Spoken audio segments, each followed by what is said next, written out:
Disturbing, perturbing, and sometimes just downright bizarre. There are tons of brutal moments that happen in comics that leave us reeling for one reason or another. Welcome back, Nerd Squad. It's me, Amanda. And me, Adam. Today we'll be counting down our top 10 brutal DC moments we never saw coming, of which there are honestly too many. You can say that again. There are too many. There are too many. I said it again. Sorry.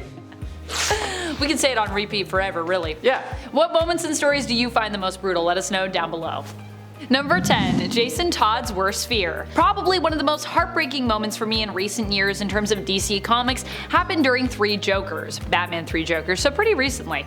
I'm still not really sure why people don't like this comic. I thought the story by Jeff Johns and artist Jason Fabok was well worth the multi-year wait myself. It was suspenseful, it was mysterious, and it was just stunning. And honestly, every time I go back to it, I find something new that I like about it. Sure, the middle act in issue number 2 lagged a bit, but otherwise this comic to me was pretty flawless, other than a few minor plot hole issues in my opinion. Also the raccoon. And despite the lag in issue number 2, it still had one of the most heartbreaking moments for me, which occurred when Jason as Red Hood chose to strike out on his own and ended up finding a pool filled with failed attempts at creating the next Joker, which in and of itself is another kind of brutal. At one point the Three Jokers implied that Jason actually might be the best candidate to become the next Joker, but decide that he's simply not smart enough to take up the mantle. Ouch. Instead, they once more beat him to within an inch of his life with a crowbar, with one of the Jokers, implied to be the Joker who first did this to Jason way back when, commenting on how the second time was even more fun than the first. It gets especially brutal and heart-wrenching when Batgirl and Batman arrive on the scene to rescue him and he lashes out at them. Especially when Babs just comes in and gives him a hug and she's like, I just want to make sure you're safe. Number 9. The Dark Knight Strikes Again. Batman The Dark Knight Returns came to us originally as a way to give Batman, Bruce Wayne, a fitting end, and it's easily one of the greatest Batman stories out there, with Frank Miller art that was actually understandable and a great tale that wrapped up the character of Batman in a lovely little bow. But then, Frank Miller went and created 2 sequels, and the first of which is basically a fever dream of insanity, overly objectified blocky cartoon women, and just odd visuals, while also taking the character of Superman and completely misunderstanding and disrespecting him. But I think the most egregious moment came when Supes and the third member of the Trinity, Wonder Woman, decided they were going to hook up, right after Batman beat the absolute snot out of the Man of Steel. Wonder Woman comes in to find Superman completely beaten and bloody and ranting about how it's all over, and then, after punching him for being weak, I guess, they immediately start making out. Then they fly up into the stratosphere and begin going at it mid-air, and then slamming into the ground, causing volcanic eruptions, massive earthquakes, and tsunamis, hurricane-level winds, all for Wonder Woman to say he moved the earth for her. Wow, so poetic. And then she exclaims she is pregnant now, and they decide to get a bite to eat, but they sure are heroic. And friends, before we move on to our next spot on this list, if you love what we do here, why not show us you love us by clicking that subscribe button? Helps us out, helps you to stay in the know, it's a win-win.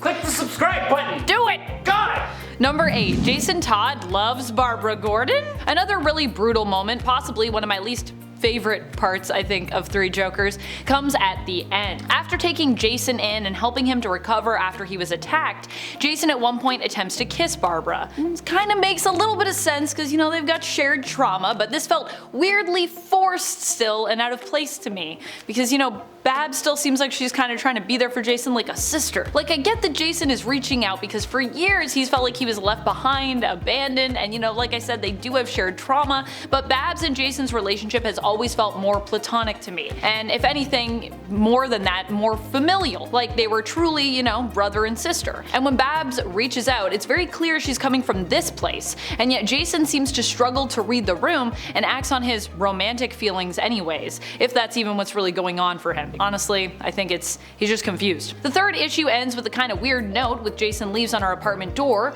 and that ends up falling off and then being swept away by the building's janitor, which is especially weird and kind of cringe because it seems to imply, that whole sequence of shots, that if Babs found it, things may have been different between them.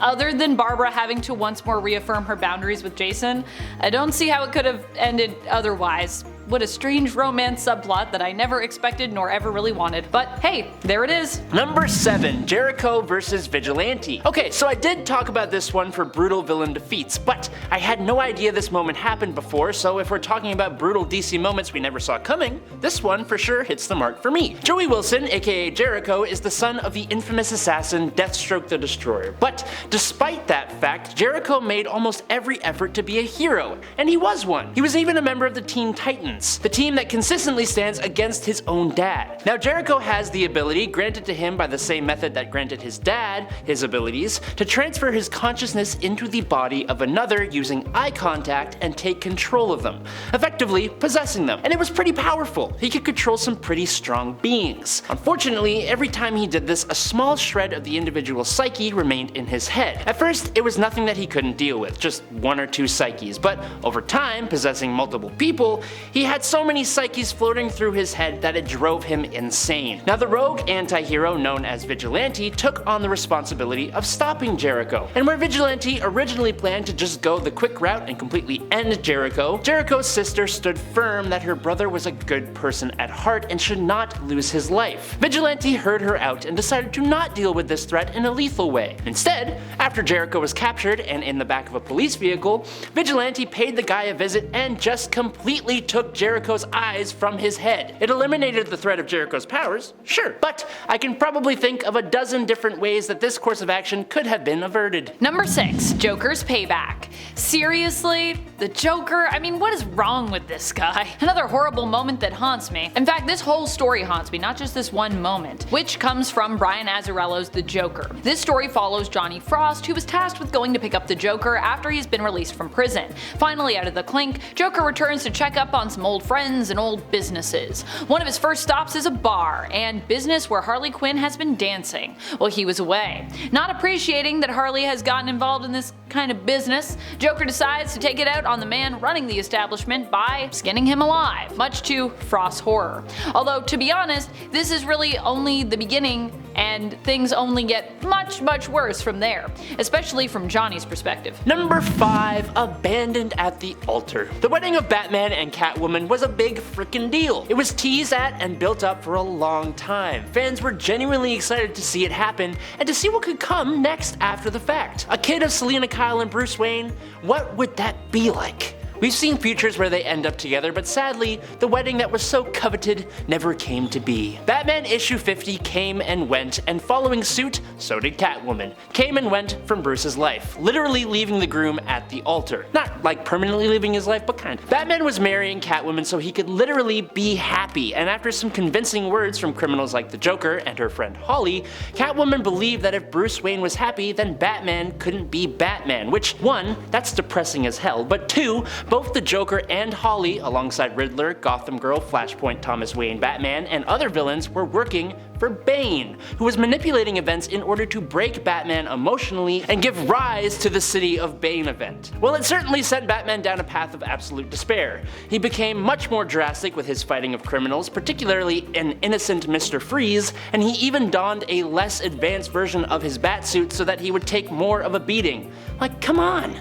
Guy's been through enough. Number 4. The non-canonical made canon. One of the weirdest things with DC is how sometimes they just completely leave their stories open to being canon or not, kinda depending on how they're received by fans. And one of the weirdest incidents of this happening is with The Killing Joke. The Killing Joke, written by Alan Moore, was never intended by him to be part of the main continuity. And as far as I know, it kinda isn't really, except for one part of the story, the attack on Barbara Gordon, the pain she suffered, and the result of that attack, her becoming paralyzed from the waist down. Why this was the only thing we chose to keep from this story, I do not know, but the whole idea of it just feels super weird, especially when you consider how brutal and graphic this attack was, where Barbara gets no opportunity to defend herself, having been surprised by the Joker's visit while visiting her dad in her civilian form. This element of the story would change Barbara's life forever, and although I do like Babs as Oracle, and I feel like we were able to actually at least turn into something good. It feels like she was kind of robbed of, some agency here, especially when you consider the story was never really intended to be incorporated into the canon, and it also still kinda wasn't. Number 3. Maxwell Lord and Ted Cord. I made a rhyme. I think we can all agree that it's incredibly rare to see a mainline superhero taken out of the picture, and if it does happen, it's usually in a huge blaze of glory, or an incredibly tragic moment, or after a long momentous battle with cancer in the case of Marvel's Marvel. So when Ted Cord was erased from existence thanks to a bullet from a barrel at the hands of Maxwell Lord in the Countdown to Infinite Crisis, it kinda sucked. After following Ted the whole book as he struggles for anyone in the Justice League to take him seriously, while he's correctly on the trail of Maxwell and learning of all his misuse of both the Justice League's files, Batman's Brother Eye satellite, and the OMAX, you'd expect Cord to come out surviving, having a cathartic moment where he finally gets the League's respect or to make a dent in Lord's plans, but instead he gets snuffed out like a tea-light candle that never even begun to make the wax melt. It's abrupt, brutal, and it made me legitimately very sad to read it. Number 2. Face Off. One of the most brutal moments that still haunts me to this day, of course, involves the Joker. Because of course he's one of the most twisted and often brutal characters that we have over at DC, I would say. This one comes to us from around the time of Death of the Family. In this story, Joker ended up removing his face in order to reinvent himself. Needless to say, this didn't last forever, but it was a terrifying time, and honestly, I'm not sure how Joker lived after doing this, considering that I'm pretty sure he would have been opening himself up to all kinds of nasty infections. Despite removing his face, Joker would later recover and somehow reapply said face, despite the fact that the face was not well stored in between, cause comics, I guess.